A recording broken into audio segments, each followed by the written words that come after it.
পৃথিবীর এক কোণে এমন এক দেশ আছে যেখানে শান্তি কেবল একটি স্বপ্ন, যেখানে দিনের আলো মানুষের ভয়ে থমকে যায়। এটি ইয়েমেন। যুদ্ধ, ক্ষুধা ও ধ্বংসের দেশ।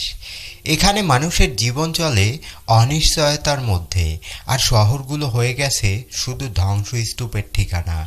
2014 সালে ইয়েমেনের হুতি বিদ্রোহীরা ক্ষমতায় ওঠে, রাষ্ট্রপতিকে বিতাড়িত করে। এরপর শুরু হয় তীব্র সংঘাত। সৌদি আরব ও মিত্র দেশগুলো হুতি বিদ্রোহীদের বিরুদ্ধে নেমে আসে, আর দেশে শুরু হয় ভয়ঙ্কর বোমাবর্ষণ। শুরুর কয়েক মাসে বহু মানুষ মারা যায়, শহরগুলো রণক্ষেত্রে রূপ নেয়। 3টি প্রধান শহর সানা, আদেন, হোদাইদা ধ্বংসপ্রাপ্ত।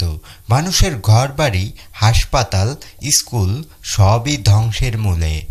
যুদ্ধ নয়, শুধু ধ্বংস করেছে ইয়েমেন, বরং ভয়াবহ ক্ষুধা ও মহামারীও মানুষকে নিঃশেষ করছে। বিশ্বের সবচেয়ে ভয়াবহ ক্ষুধা এখন ইয়েমেনে। কোটি কোটি মানুষ ক্ষুধার্ত, শিশুদের চোখে শুধু দারিদ্র্য আর যন্ত্রণার ছাপ।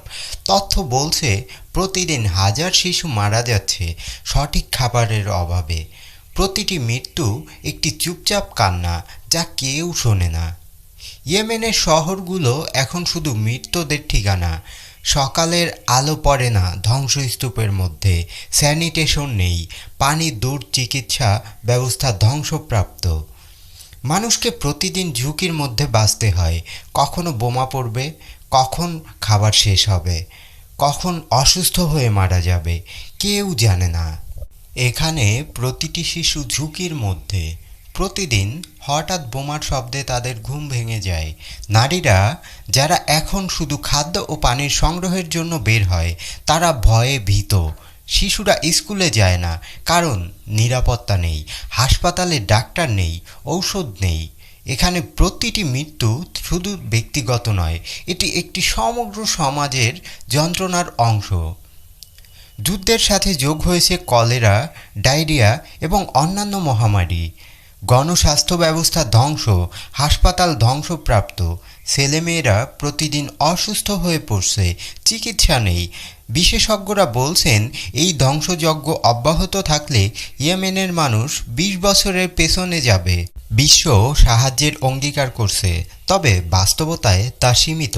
সংস্থাগুলো পৌঁছাতে চায়, কিন্তু নিরাপত্তার অভাব।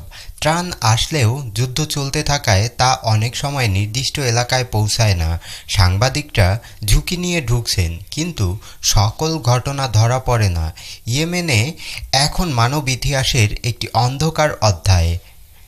যুদ্ধ বিধ্বস্ত ইয়েমেনে শুধু ধ্বংস নয়, মানুষের মধ্যে আজও সাহস, সহমর্মিতা ও আশা বেঁচে আছে। স্বেচ্ছাসেবীরা ত্রাণ পৌঁছে দিচ্ছে, স্থানীয় চিকিৎসকরা জীবন বাঁচাচ্ছেন, শিশুরা স্কুলে যেতে চায়, নারী মানুষ সাহায্য চাচ্ছে। এটাই এক অব্যক্ত সাহসের গল্প। যুদ্ধের ভয়ে মানুষ হয়রানি, মানবিকতা।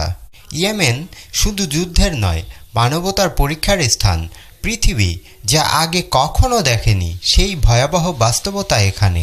প্রতিটি ধ্বংসস্তূপের নিচে লুকানো আছে জীবনের গল্প, আশা আর সাহস। আমরা শুধু দেখতে পাচ্ছি, কিন্তু শিখতে হবে, সচেতন হতে হবে, কারণ শান্তি না থাকলে পৃথিবীর আর কোনো মানুষ নিরাপদ নয়। তো বন্ধুরা, কেমন লাগলো আজকের এই ভিডিওটি? যদি ভালো লাগে অবশ্যই লাইক, কমেন্ট করবেন, এবং আপনি যদি আমার চ্যানেলে নতুন হয়ে থাকেন, ভালো লাগলে চ্যানেলটি সাবস্ক্রাইব করুন, এবং পরবর্তী আপডেট পাওয়ার জন্য পাশে থাকা বেল বাটনে একটা ক্লিক করুন। সবাই ভালো থাকেন, সুস্থ থাকেন, দেখা হবে নেক্সট কোনো ভিডিওতে। আল্লাহ হাফেজ।